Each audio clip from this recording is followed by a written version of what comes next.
భారతదేశానికి అన్నం పెడుతున్నటువంటి ప్రజలకు అన్నం పెడుతున్నటువంటి రైతాంగం అత్యంత సంక్షోభంలో ఉన్నారు. రైతాంగం ఇలా గత ఎన్నికల సందర్భంలో పార్లమెంట్ అసెంబ్లీ ఎన్నికల సందర్భంలో అందరూ కూడా ముసల కన్నీరు గారుస్తూ అనేక వాగ్దానాలు చేశారు. కేంద్రంలో మోడీ ప్రభుత్వం వచ్చింది, రాష్ట్రంలో రేవంత్ రెడ్డి కాంగ్రెస్ పార్టీ ప్రభుత్వం వచ్చింది. ప్రధానమైన డిమాండ్ మన రైతాంగ సంక్షోభంలో ఉండడానికి కారణం రైతు పండిస్తున్నటువంటి పంటకు ఒక ధర లేదు, రైతుకు నికర ఆదాయానికి లేదు. రైతాంగానికి ఈ దేశంలో దాదాపు 60% పైగా ప్రజలు వ్యవసాయం ఆధారపడి ఉన్నారు. అందులో పనిచేస్తున్నటువంటి రైతాంగానికి కానీ వ్యవసాయ కూలీలకు కానీ ఈనాటి ఏ విధమైన ప్రాథమిక హక్కు లేదు. ఈ సంక్షోభానికి మూలం మద్దతు ధరలు ఏదైతే ఉన్నాయో ఆ మద్దతు ధరలు తక్కువ నిర్ణయిస్తున్నారు. దానికి కూడా గ్యారెంటీ లేదు. పంట వచ్చినప్పుడు తగ్గిపోవటం, తర్వాత పెరగటం, మధ్య దళారులు దోసుకోవటం అనేటువంటిది ప్రభుత్వ విధానంగా ఉంది. కార్పొరేట్ సంస్థలు కూడా వాడు మార్కెట్లోకి వచ్చి పెద్ద ఎత్తున దోపిడీ చేస్తున్నారు. అందుకోసం రైతులు ఈ సంక్షోభం నుంచి బయటపడాలి, ఆత్మహత్యలు ఆగాలి అంటే వాళ్ళు పండిస్తున్నటువంటి పంటల ధరలు ఏదైతే ఉన్నాయో మద్దతు ధరలకి చట్టబద్ధ హక్కు ఉండాలి, గ్యారెంటీ చట్టం చేయాలి అని 20 నుంచి 2020 నుంచి ఉద్యమాలు సాగుతుంది. కార్పొరేట్ చట్టాలు తీసుకొచ్చాడు, మొత్తం కార్పొరేట్ రంగాన్ని ప్రసారంగా నప్పించారు. దానికోసం రైతాంగం పోరాడి 13 నెలల పాటు వాడి మెడలు వంచి, మోడీ మెడలు వంచి వాటిని ఉపశమనం చేసింది. ఇప్పుడు ఆ రోజున ఉపశమనించే సందర్భంలో రాతపూర్వకంగా లేఖించాడు, నేను ఇవన్నీ పరిశీలిస్తాను, నేను హామీలు నెరవేరుస్తాను, వివరించడానికి కోరాడు.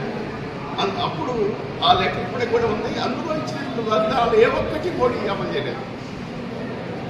ఆనాడు అమలు చేయడం కాకుండా దానికోసం ఉద్యమిస్తున్నారు. గత సంవత్సరం ఫిబ్రవరి నుంచి ఎస్కే నార్పటికల ఆధ్వర్యంలో ఆందోళన జరుగుతూ ఉంది. దాని నాయకుడు జగత్ సింగ్ ధన్యవాల్ గత 55 రోజులుగా కొనసాగిస్తున్నాడు.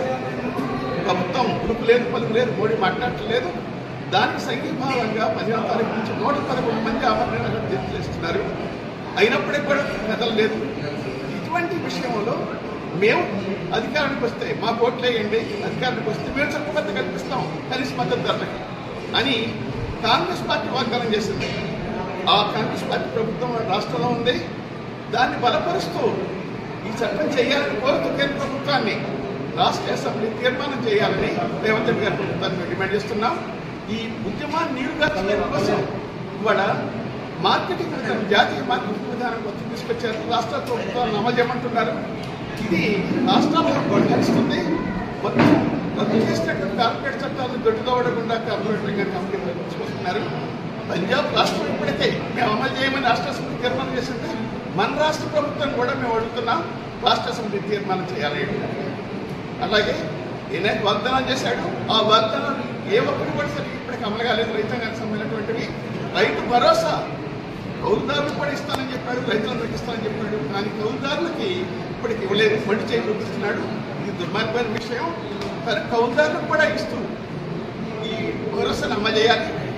అన్నిటికంటే ముఖ్యమైనది ఏంటంటే ఒక్క పైసా ఖర్చు కానీ మన రాష్ట్రంలో పైసలు లేవు, అప్పు పాలై ఉంది. అది మాట్లాడుతున్నాడు. పట్టా హక్కు 2006లో అటవీ హక్కు చట్టం వచ్చింది. ఇంతవరకు రాష్ట్రంలో అమలు కాదు సరిగా.